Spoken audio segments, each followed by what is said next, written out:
Hi,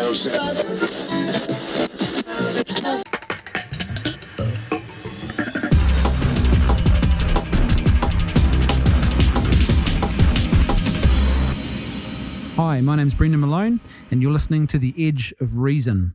This is the podcast where we try to provide insightful commentary on important issues without taking up too much of your time in the process. Today, I want to talk about the issue of euthanasia, or more particularly, some comments that were made by the New Zealand Prime Minister John Key about the issue of euthanasia in the last 24 hours or so.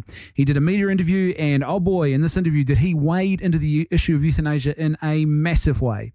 Why do I say that? Well, first of all, he didn't just make comment about euthanasia and give a ringing endorsement for it, but what he also did was he showed that he doesn't really understand the issue properly, and he hasn't been properly briefed on the matter, which I think is a little bit troubling, the fact that he would make such strong and forthright public comments without actually being properly briefed or without actually bothering to take the time to understand the issue properly. What do I mean by that? Well, let me give you an example of some of the quotes that come from this particular article.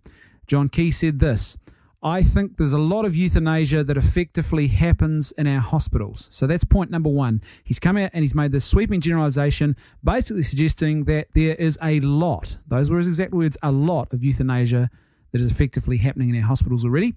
And number two, he says this: "If I had terminal cancer, I had a few weeks to live, I was in tremendous amount of pain.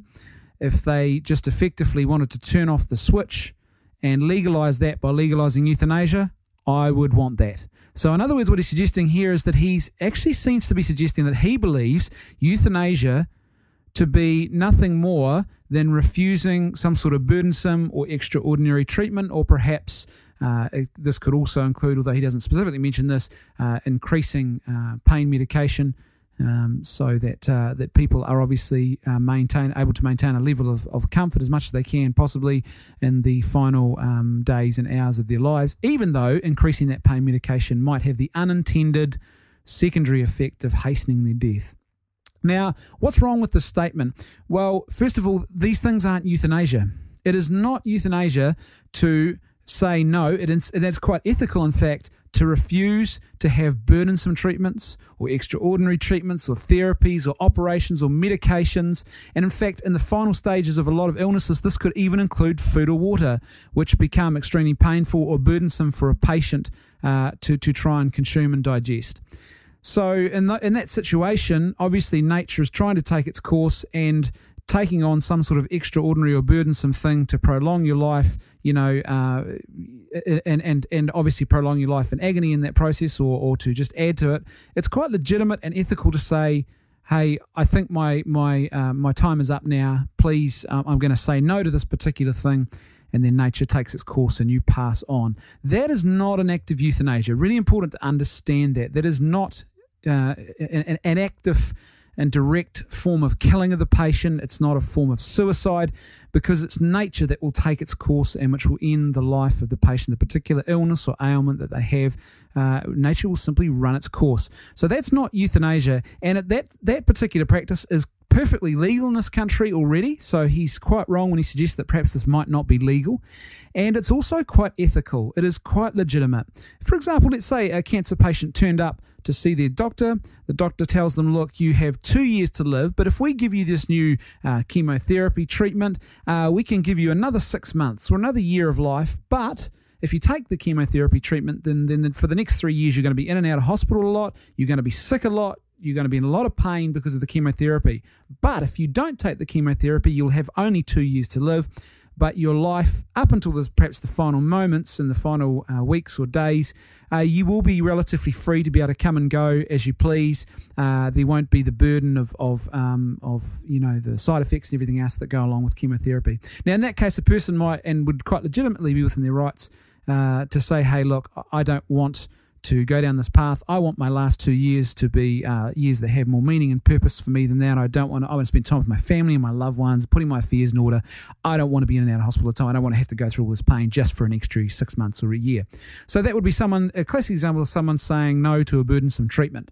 That is not an act of euthanasia. That's really important. Second thing that's not an act of euthanasia is when a patient, let's say they're in the final stage of an illness and they're in pain, and you need to increase their pain medication incrementally bit by bit to make sure that it becomes more effective at countering and keeping them comfortable in those final stages. Even though by doing that, you might actually be unintentionally hastening their death. In other words, it's more likely the death is going to come quicker now. The intention quite clearly is not to kill the patient.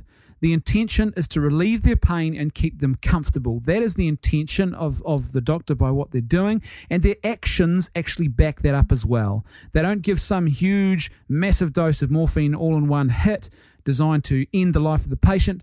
They incrementally increase it as the pain gets worse to try and keep the pain at a minimum. That is not an act of euthanasia, and it's perfectly legal already in this country, and people are quite ethical in doing that and requesting that. So that's really important. Mr. Key doesn't seem to understand that these things are not euthanasia. Okay, that's the first point. And second point, and I think this is where he's waded into a whole world of trouble, is when he said, I think there's a lot, and it's important, he said a lot of euthanasia that effectively happens in our hospitals.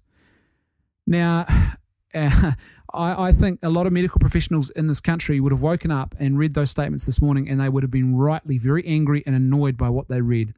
And I think they have every right to be upset by this, because what the Prime Minister is suggesting here is that medical professionals are deliberately, knowingly, willfully ending the lives of their patients. They're not caring for them. They're not providing proper palliative care. They're not providing proper pain management. They're not allowing them to say no to burdensome treatments. They are doing something quite different. They are euthanizing their patients. They are killing them. They are assisting in their suicides in some way. These things are not the same sorts of things as I said, treating pain, proper palliative care, and the likes. And I think every medical professional in this country has a right to be upset today by what the Prime Minister has said. And I think he's completely wrong to have made such, I think it's really quite an uninformed comment on this issue. And I think that if he really wants to enter into this debate in a proper way, I think this goes for anybody, any of us who want to engage in this debate, we really need to make sure that we've armed ourselves with the basic facts first, and then we use those facts, we apply our human reason, and we begin to form an informed opinion. Unfortunately, in this case, I don't think John Key has done that, and I think this could come back to bite him. It'll be interesting to see how this plays out in the next couple of days. But if medical professionals and other experts in these areas come out and begin to produce their own commentary on this issue, I don't think it is going to be at all supportive of the Prime Minister. John Key, if you are listening, hey, look, it's always a long shot, but you never know.